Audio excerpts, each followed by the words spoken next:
આ કથા ક્યાં થઈ રહી છે તમને ખ્યાલ છે? કયા સ્થળે કથા ચાલુ છે? જગન્નાથપુરીમાં. ક્યાં છે? જગન્નાથપુરીમાં ઇન્દ્રદ્યુમ્ન સરોવર છે, એના કાંઠે ચક્ર તીર્થ છે. એ જગ્યાએ સુવ્રત મુનિ પ્રતાપસિંહ રાજાને ભગવાન સ્વામિનારાયણના અદ્ભુત દિવ્ય ચરિત્રો સંભળાવે છે. ભગવાન ધરતી પર અવતાર ધારણ કરવાના છે એ સમાચાર જ્યારે સમગ્ર વિશ્વમાં વ્યાપ્યા ને ત્યારે સૌ કોઈને આનંદ થયો. પણ જે અસુર પુરુષો હતા ને એને અતિશય દુઃખ થયો છે.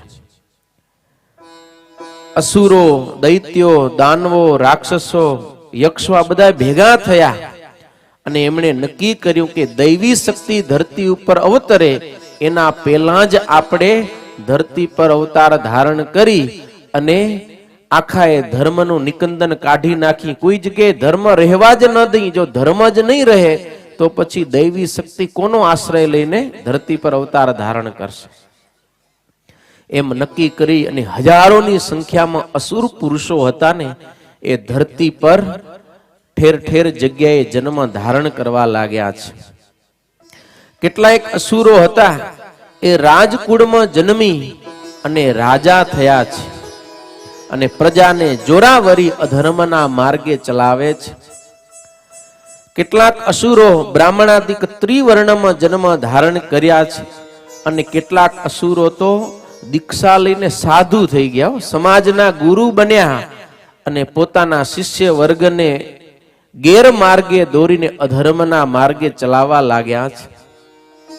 એ અસુરોને કારણે ધરતી પર સર્વત્ર ધર્મનો નાશ થવા લાગ્યો. ચારેય બાજુ સર્વત્ર અધર્મ ફેલાયો છે. ગ્રસ્તોમાં, પુરુષોમાં, સ્ત્રીઓમાં, બ્રહ્મચારીઓમાં, સાધુ સંતો, ત્યાગી સંન્યાસીમાં કોઈ જગ્યાએ ધર્મ રહ્યો નથી.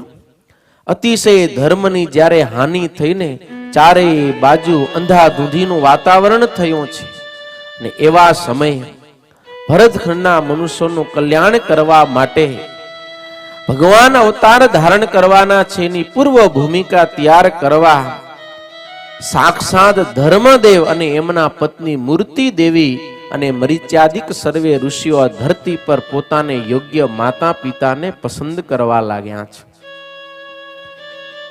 ભક્તો, સત્સંગી જીવનની કથા એમ કહે છે કે જે દૈવી જીવ હોય ને એને કોની કુખે જન્મ ધારણ કરવો એ ભગવાન એને સ્વતંત્રતા આપે છે. બે પ્રકારના જીવ હોય, એક દૈવી, બીજા આસુરી.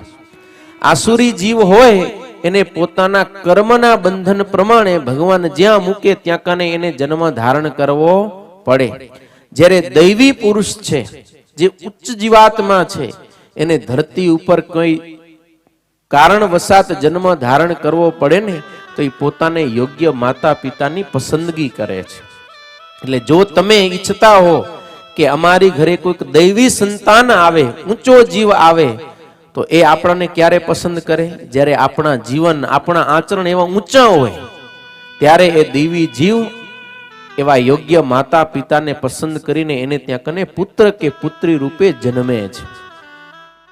ધર્મદેવે ધરતી પર નજર ફેરવી તો એમને ઉત્તર હિન્દુસ્તાન, કોશલ દેશ, સરયુ નદીના કિનારે આવેલું ઇટારપુર નામનું ગામ એ નજરે પડ્યો છે. એ ઇટારપુરની અંદર લક્ષ્મણ શર્મા નામે એક પવિત્ર બ્રાહ્મણ રહેતા હતા. એ લક્ષ્મણ શર્મા પોતે સામવેદી હતા. એનું ગોત્ર સાવરણી હતું. કૌથુમી એમની શાખા હતી. એ લક્ષ્મણ શર્માના પુત્ર વંશીધર થયા, એમના વેદમાન થયા, એમના કન્હીરામ થયા અને કન્હીરામના પુત્ર થયા છે બાલ શર્મા. એ બાલ શર્મા પોતે ધર્મપ્રિયો, વિશુદ્ધાત્મા, સત્યવાદી, જીતેન્દ્રિય કેવા હતા? અતિશય ધર્મ પ્રેમીઓ, પવિત્ર મનવાળા, સત્યવાદી અને ઇન્દ્રિય જીત હતા. તસ્ય ભાર્યા ભાગ્યવતી સંજ્ઞા. એ બાલ શર્માને ભાગ્યવતી નામે પવિત્ર પતિવ્રતા પત્ની હતા. ધર્મદેવે વિચાર કર્યો છે કે આ બાલ શર્મા અને ભાગ્યવતીને હું મારા માતા પિતા કરી એમના પુત્ર રૂપે અવતરું. ધર્મદેવ વિશુદ્ધ મનવાળા જે બાલ શર્મા છે એના અંતઃકરણમાં પ્રવેશ કર્યો છે બાલ શર્માએ ભાગ્યવતીના ગર્ભની અંદર ધર્મદેવનું સ્થાપન કર્યું. ધીરે ધીરે સમય પર સમય પસાર થતા જ્યારે ગર્ભને 10મો મહિનો પ્રાપ્ત થયો એ સમયે વિક્રમ સંવંત 1796 કાર્તિક સુધી એકાદશી એટલે કે પ્રબોધની એકાદશીના દિવસે મધ્યાહન સમયે ભાગ્યવતી દેવીએ સમસ્ત ત્રિલોકીને ધારણ કરનાર જે ધર્મ તત્વ એને ધરતી પર પુત્ર રૂપે જન્મ આપ્યો છે. આકાશની અંદર દેવતાઓ આવ્યા, પુષ્પની વૃષ્ટિ કરી, જય જયનો નાદ કર્યો. બોલો શ્રી ધર્મદેવની. સુરત મુનિ કહે કે હે પ્રતાપસિંહ રાજન, ધર્મનું ધરતી પર પ્રાગટ્ય થતા ધર્મનિષ્ઠ પુરુષોને ખૂબ આનંદ થયો છે. પિતા બાલ શર્માએ તરત જ વસ્ત્ર સહિત સ્નાન કરી બ્રાહ્મણોને બોલાવી એનું પૂજન કરી અને પોતાના પુત્રના જાત કર્મ સંસ્કાર કરાવ્યા છે.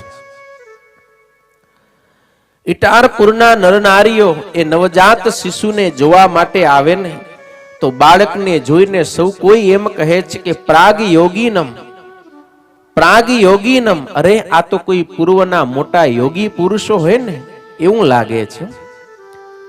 ધર્મદેવની સુંદર કાંતિ, સુંદર એમનો શોભા ધીરે ધીરે મોટા થયા છે અને પિતા બાલ શર્માએ એમનું દેવ શર્મા એવું નામ રાખ્યું છે. શા માટે? તો કે દેવની સમાન એમની કાંતિ હતી, શોભા. શરીરના બધા અવયવો કેવા હતા? તો કે કોઈ તેજસ્વી દેવ હોય ને એ દેવની સમાન શોભતા હોવાથી દેવ શર્મા એવું નામ રાખ્યું છે. દિન પ્રતિદિન મોટા થવા લાગ્યા છે.